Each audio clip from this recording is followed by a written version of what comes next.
Hello friends, नमस्कार। मैं doctor रघुवीर सिंह मौर्य हमारे यूट्यूब चैनल कॉलेज एजुकेशन में आप सभी का स्वागत करता हूं।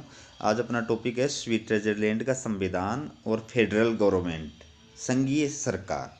पहला क्वेश्चन है, स्विट्जरलैंड की संघीय सरकार का गठन किस प्रकार होता है? तो स्विट्जरलैंड में जो कार्यपालिका होती है उसको संघीय सरकार कहते हैं, इंग्लिश में बोलते हैं फेडरल गवर्नमेंट। तो उसका संगठन किस प्रकार से होता है? देखिए, स्विट्जरलैंड के संविधान के अनुच्छेद 175 में संघीय सरकार यानी फेडरल गवर्नमेंट के गठन का उल्लेख किया गया है। संघीय सरकार में 7 सदस्य होते हैं जिनका चुनाव संघीय संसद के दोनों सदनों द्वारा एक संयुक्त बैठक में किया जाता है। संघीय सरकार का कार्यकाल 4 वर्ष होता है और इसे इस अवधि से पूर्व नहीं हटाया जा सकता है। स्विस संघीय संसद द्वारा संघीय सरकार के सदस्यों में से एक अध्यक्ष तथा एक उपाध्यक्ष चुना जाता है जिनका कार्यकाल 1 वर्ष होता है। संघीय सरकार के अध्यक्ष को ही स्विस का राष्ट्रपति कहा जाता है। अगला क्वेश्चन है, स्विट्जरलैंड की संघीय सरकार की विशेषताएं बताइए। स्विट्जरलैंड की जो कार्यपालिका है जिसको संघीय सरकार कहते हैं वो दुनिया में अनोखी कार्यपालिका है। तो ऐसी क्या विशेषता है जिनके कारण उसको दुनिया की अनोखी कार्यपालिका कहा जाता है? पहला देखिए, संसदीय और अध्यक्षीय कार्यपालिका का समन्वय। दूसरा, बहुल कार्यपालिका। तीसरा, निर्दलीय कार्यपालिका।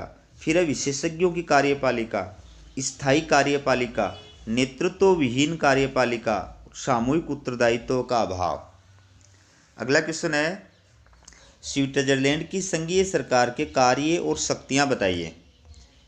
तो पहला है, संघीय प्रशासन का संचालन करना, विधि निर्माण संबंधी कार्य करना, बजट तैयार करना, विभिन्न विभागों के निर्णय के विरुद्ध अपील सुनना, संघ और कैंटनों के मध्य संबंधों का संचालन करना।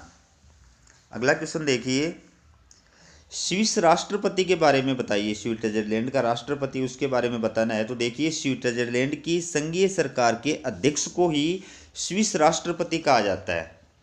स्विस राष्ट्रपति संघीय सरकार के 7 सदस्यों में से एक होता है और यह पद बारी बारी से सभी सदस्यों को प्राप्त होता है।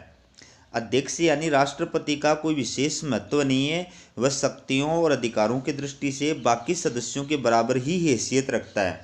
स्विस राष्ट्रपति को विधेयकों पर निषेधाधिकार यानी वीटो प्राप्त नहीं है, वह सिर्फ नाममात्र का राज्याध्यक्ष होता है। अगला क्वेश्चन देखिए, स्विस राष्ट्रपति और अमेरिकी राष्ट्रपति में 2 अंतर बताइए। तो पहला है, स्विट्जरलैंड के राष्ट्रपति का पद वैधानिक अध्यक्ष का है, वह नाममात्र का प्रतीक होता है, जबकि अमेरिकी राष्ट्रपति का पद शासन अध्यक्ष का है, वह वास्तविक शक्तियों का प्रयोग करता है। दूसरा अंतर है, स्विट्जरलैंड के राष्ट्रपति को विधेयकों पर वीटो की शक्ति प्राप्त नहीं है, जबकि अमेरिका के राष्ट्रपति को विधेयकों पर वीटो की शक्ति प्राप्त है। अगला क्वेश्चन है, संघीय चांसलरी पर संक्षिप्त टिप्पणी लिखिए। तो स्विस संविधान के अनुच्छेद 179 में संघीय चांसलरी के बारे में उल्लेख किया गया है। स्विट्जरलैंड में संघीय सरकार के सामान्य कर्मचारी वर्ग को संघीय चांसलरी कहा जाता है, जिसका प्रधान संघीय चांसलर होता है, जो संघीय संसद के सदस्यों के साथ ही 4 वर्ष की अवधि के लिए चुना जाता है। संघीय चांसलरी संघीय सरकार और संघीय संसद का सचिवालय होता है और संघीय चांसलर संघीय सरकार तथा संघीय संसद दोनों के सचिव के रूप में कार्य करता है। अगला क्वेश्चन है, संघीय सरकार बहुल कार्यपालिका स्पष्ट कीजिए। तो स्विट्जरलैंड की संघीय सरकार एक बहुल कार्यपालिका है, क्योंकि स्विट्जरलैंड में कार्यपालिका शक्तियां संघीय सरकार में निहित होती हैं, जिसमें 7 सदस्य होते हैं और सभी सदस्यों की शक्तियां और स्थिति एक समान होती हैं। पद और स्थिति के मामले में न कोई बड़ा होता है न कोई छोटा होता है और संघीय सरकार द्वारा सामूहिक रूप से कार्य किया जाता है। दोस्तों, लास्ट क्वेश्चन है, संघीय सरकार संसदात्मक और अध्यक्षात्मक प्रणालियों का समन्वय स्पष्ट कीजिए। तो कार्यपालिका और व्यवस्थापिका के आपसी संबंधों के आधार पर 2 प्रकार की कार्यपालिका होती है। प्रथम, संसदात्मक कार्यपालिका, जिसका आदर्श उदाहरण ब्रिटेन है।